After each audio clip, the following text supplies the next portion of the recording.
Bonjour mes élèves, bienvenue à ma chaîne. Voilà, nous allons nous donner quelques écritures qui pèsent lourd sur vos examens. Donc ce sont des fautes à éviter, à ne pas écrire ceci. Voilà. Si on vous donne par exemple cette expression A, et on vous donne l'égalité, il y en a quelques-uns de vous qui mettent, au lieu de mettre égal ici, ils mettent égal devant la première fraction. On va voir qu'est-ce que ça va donner. Donc, à quoi est égal? Donc, est égal en fait à 2, puisqu'il a mis égal en face de ce trait de la fraction, la première fraction. Donc, on va mettre égal ici. Donc, est égal à quoi? Est égal à 3 sur 1 qui multiplie 3 sur 5. Voilà. Donc, est égal à quoi? Est égal à 2 sur 9 sur 5. Donc, est égal à 2 sur 1 qui multiplie, faites 5 sur 9. Et finalement, est égal à 10 sur 9. Vous voyez, à l'inverse de l'autre fraction, si vous prenez par exemple on prend la première fraction A. Donc A est égal à 2 sur 3 sur 5 sur 3. Alors, quoi est égal? Donc, est égal à 2 sur 3 qui multiplie quoi? 3 sur 5. Je simplifie par 3 est égal à 2 sur 5. Vous voyez la différence entre ces deux expressions? Lorsqu'on a mis y devant la première fraction, on a obtenu 10 sur 9. Et lorsqu'on a mis égal devant le trait de la fraction principale ici, on a obtenu 2 sur 5. En fait, vous voyez la différence entre les deux résultats. Donc, à ne pas confondre. Donc, ce qu'il fallait éviter, c'est ceci. Mais, ce qu'il fallait écrire toujours, c'est A, il faut le mettre devant, égal plutôt, il faut mettre égal devant la première, c'est-à-dire le trait de la fraction principale. Vous mettez le trait de la fraction principale entre les deux traits d'égalité. Voilà, comme ça. Non, non pas comme ça, non plus comme ça, mais au milieu. Et vous mettez aussi, par exemple, 2 sur 3 et 5 sur 3. Voilà le trait de la fraction. Il est situé entre les deux traits d'égalité. Vous mettez égal, égal comme ça. Et toujours, ça vous aide à résoudre de tels problème. Voilà est égal finalement, je simplifie par 3 et il reste 5 sur 2. Vous voyez toujours le trait de la fraction entre égal ici. Attention à des fautes à éviter. Alors on passe à la deuxième expression, ce sont des fautes à éviter toujours. Je dis bien, ce sont des fautes à éviter. Il n'est pas juste. Certains de vous connaissent ce genre d'écriture. Alors, si on vous donne par exemple B est égal à 2 sur 3 plus 5 sur 3 plus moins 7 sur 6 plus 2 sixième. Alors, qu'est-ce qu'il fait? Alors, il fait, par exemple, il écrit, donc est égal à 2 sur 3 plus 5 sur 3 est égal à 3 ici, même dénominateur, 7 sur, donc 2 plus 5 est égal à 7. Donc, lorsqu'il trouve 7 sur 3, il écrit, donc, il prend aussi moins 7 sur 6 plus 2 sur 6, donc est égal à quoi? Donc, faites même dénominateur 6, et puis ça fait moins 5, moins 7 plus 2, ça fait moins 5. Alors, et à la fin, il met donc 7 sur 3 moins 5 sur 6, eh bien, est égal, même dénominateur ici, même dénominateur. Donc, il est égal à 14 moins 5, ça fait 9 sixièmes. Alors, elle vous dit, j'ai trouvé le résultat, mais il peut simplifier même et écrit 3 sur 2. Donc on simplifie par 3. Alors, c'est totalement faux. Pourquoi? Parce que, regardez ce qu'il a fait. Il a pris le petit bloc, voilà ce bloc-là. Il a calculé en fait ce petit bloc isolé de l'autre. Parce que B est égal à ce bloc moins ce bloc. Plus en fait, plus ce bloc. Parce que plus ce bloc. Alors, qu'est-ce qu'il a fait lui? Donc, il calcule tout d'abord le premier bloc, puis il calcule le deuxième bloc. Mais il met l'égalité ici. Lorsque vous mettez égal ici, ça veut dire quoi? Ça veut dire que B qui est les deux blocs est égal à ce petit bloc. Donc, il faut éviter ce genre d'écriture. Donc, lorsqu'il calcule ce bloc, il revient calculer le deuxième bloc et à la fin, il les regroupe pour trouver le résultat. Il vous dit, bon, voilà, j'ai trouvé le résultat exact. Mais c'est faux. Alors, la réponse vraie, ce qu'il fallait écrire ici, voilà.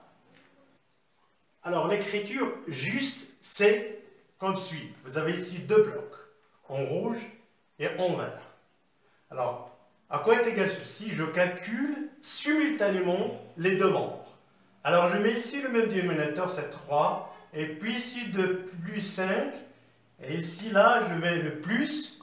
Et puis 6 en parallèle avec le bloc. Je n'oublie pas le bloc, le deuxième bloc, mais je l'écris en parallèle, simultanément avec le premier membre. Donc, est égal à moins 7 plus 2.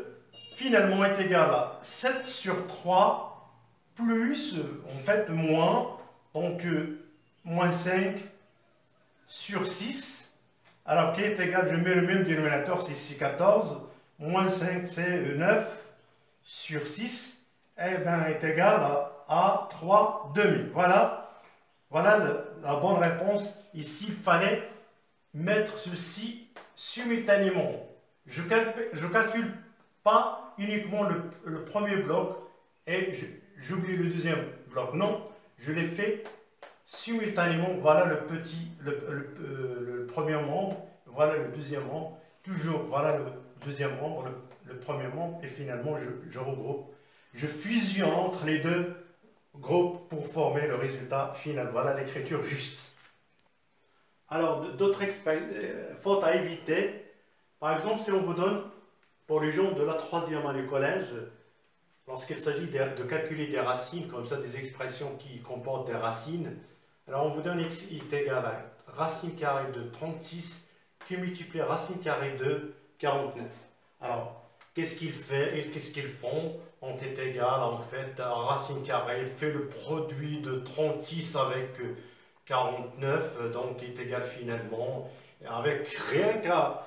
Avec la calculatrice, donc il met 17 par exemple, je ne sais pas moi, 64, et finalement est égal, après tout calcul fait à l'aide de la calculatrice qu'il ne faut pas utiliser, j'insiste sur la calculatrice, il ne faut pas l'utiliser à ce niveau, parce que la calculatrice est utilisée au primaire, plutôt au terminal, c'est-à-dire lors du baccalauréat. Alors, lorsqu'il s'agit de ce genre de calcul, il ne faut pas utiliser la calculatrice. Alors qu'est-ce qu'il fait? Ils font est égal en fait à 42. Après tout calcul fait à l'aide de la calculatrice. Donc pour moi, je ne peux pas dire qu'il est faux, mais comment il a fait pour passer de ce nombre volumineux, ce chiffre volumineux à 42. Comment il a trouvé 42? Rien qu'à utiliser la calculatrice, donc, parce qu'ils ne sont pas des ratios en fait idéales qu'on connaît tous, mais donc c'est grâce à la calculatrice qu'il a pu obtenir, c'est-à-dire 42. Alors ce sont des fautes à éviter. Je vais vous écrire ici, c'est-à-dire ce qu'il fallait écrire. Alors la réponse est très simple, donc ce qu'il fallait écrire, comme je viens de dire, c'est qu'il est très simple, très facile, donc rien qu'à appliquer, c'est-à-dire c'est-à-dire les règles des racines carrées. Vous avez ici 36, je peux la décomposer en 6 au carré qui multiplie bien sûr. Donc 49 c'est une racine, c'est un carré idéal de 7 au carré. Donc finalement je trouve 6 qui multiplie 7 est égal bien sûr à 42. Donc c'est très facile au lieu de faire des calculs qui vous faire entrer dans les labyrinthes.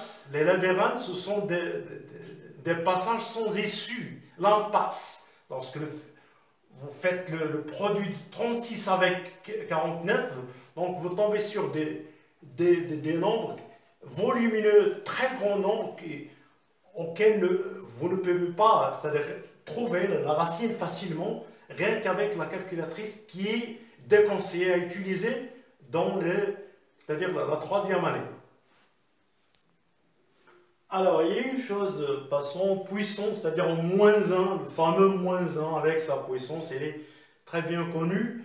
Donc, il y a plusieurs erreurs qui sont commises lorsqu'on veut calculer la puissance de moins 1. Alors ici, quand vous voyez moins 1 puissance 2, comme le 2 il est pair, donc en fait à quoi est égal? Est égal à moins 1 qui multiplie moins 1. Donc le moins avec moins, donc ça donne plus 1 avec 1, donc est égal finalement à 1. Et vous voyez que lorsque la puissance est paire, c'est-à-dire la puissance de moins 1 enlevé, c'est-à-dire A, avec une puissance qui est paire donne toujours 1. Lorsque la puissance est bien paire, le moins 1 avec les parenthèses, je mets attention aux parenthèses. Je dis bien attention aux parenthèses, donc il est égal toujours à 1. Et finalement, d'une façon plus avancée, lorsqu'on met, par exemple, on vous donne moins 1 puissance 2020, donc on est égal, rien qu'à regarder ce dernier chiffre-là. Donc l'unité de 2020, c'est 0. 0, c'est un nombre pair. Donc finalement, est égal, automatiquement, je mets 1. Puisque cette puissance est paire, donc moins 1, puissance 2020 est égal à 1, puisque la puissance est paire. Alors, au contraire, lorsqu'on vous donne, par exemple, ici, lorsqu'on vous donne moins 1 puissance, je donne un exemple toujours, moins 1 puissance, c'est pas moi, 3. Alors est égal à quoi? Est égal en fait à moins 1 qui multiplie moins 1 qui multiplie moins 1. Je donne une puissance qui est un peu proche pour qu'on puisse la calculer. Donc est égal à moins 1 avec moins 1, donc 1 qui multiplie moins 1, donc est égal toujours à moins 1. Vous voyez, lorsqu'il s'agit d'une puissance ici impaire, le moins 1, c'est-à-dire le moins reste toujours accompagné de 1, donc est égal à moins 1. Finalement, lorsque moins 1 est levé avec une puissance qui, je ne sais pas, impaire, donc il reste toujours moins 1. D'une façon générale, si je vous donne par exemple moins 1 puissance 2021, alors la puissance est bien ici, il est impair. Pourquoi? Parce que vous avez 1, l'unité de ce nombre, il est impair. Donc 21, 1, c'est impair. Donc tout ce nombre est impair. Alors, moins 1, puissance 2021, eh bien, d'après c'est-à-dire le calcul qu'on a fait tout à l'heure, donc est égal, bien sûr, à moins 1. Alors, d'une façon générale, pour trouver les nombres impairs, donc les nombres impairs sont connus avec l'expression suivante, 2n. 2n, ça veut dire quoi? Ça veut dire que moins 1 puissance 2n est égal à 1, avec bien sûr n appartient, c'est un entier naturel, appartient à n. Et ce sont des nombres, ça c'est l'expression des nombres pairs. Des nombres pairs. Alors, si on vous donne par exemple moins 1, alors que l'expression des nombres impairs, rien qu'ajouter le 1 ici. 2n plus 1, donc est égal toujours à moins 1. Pourquoi? Parce que cette expression, est bien sûr, est impaire. Alors, donc, avec toujours n appartient, sont des nombres entiers naturels. Entiers naturels. Donc, pour connaître les nombres pairs, on dit 2n. Et les nombres impairs, 2n plus 1, si vous donnez à n n'importe quel nombre qui appartient à n, vous trouvez toujours que la puissance est toujours paire. Mais ici, si vous donnez ici n'importe quel nombre, je vous donne par exemple 11, donc 2 qui multiplie 11, ça fait 22, plus 1, ça fait 23, donc il est bien impair. On lui donne par exemple 0. 0 fois 2, 0, plus 1, donc moins 1 puissance 1, elle est toujours impair, donc est égal à moins 1. Alors on passe aux erreurs que vous commettez dans ce cadre de moins 1. Si on vous donne par exemple moins 1 puissance 2020, mais attention ici, il n'y a pas de parenthèse. Il n'y a pas de parenthèse, ça veut dire quoi? Alors ce que vous faites, c'est que donc puisque j'ai ici l'unité et les paires, donc 0 et les paires, donc qu'est-ce que je vais mettre? Donc est égal automatiquement, est égal à 1. Non, mais c'est une faute. Pourquoi? Parce que, c'est-à-dire la puissance, c'est-à-dire 1 élevé, c'est 1 qui est élevé à la puissance 2020, et non pas moins 1. Pourquoi? Parce que ici, vous faites répéter le 1 2020 fois. La multiplication, ce sont des facteurs. Alors, si vous voulez, il faut mettre, parce qu'on n'a pas de parenthèse ici. Alors, lorsqu'on enlève les parenthèses, attention de commettre ce genre d'erreur, donc est égal ici. Donc, cette expression, elle est fausse. Mais on écrit moins 1, par exemple, si je vous donne par exemple moins 1 puissance 2. Moins 1 puissance 2, donc 2. La puissance, elle est paire, à quoi est égal? C'est-à-dire, je réduis la puissance pour qu'on puisse la calculer. Donc, est égal à moins qui est facteur de 1 qui multiplie 1 qui est égal à moins 1. Vous voyez l'erreur que vous commettez à chaque fois lorsque vous mettez moins sans parenthèse, puissance avec une puissance qui est paire, vous dites donc est égal à 1.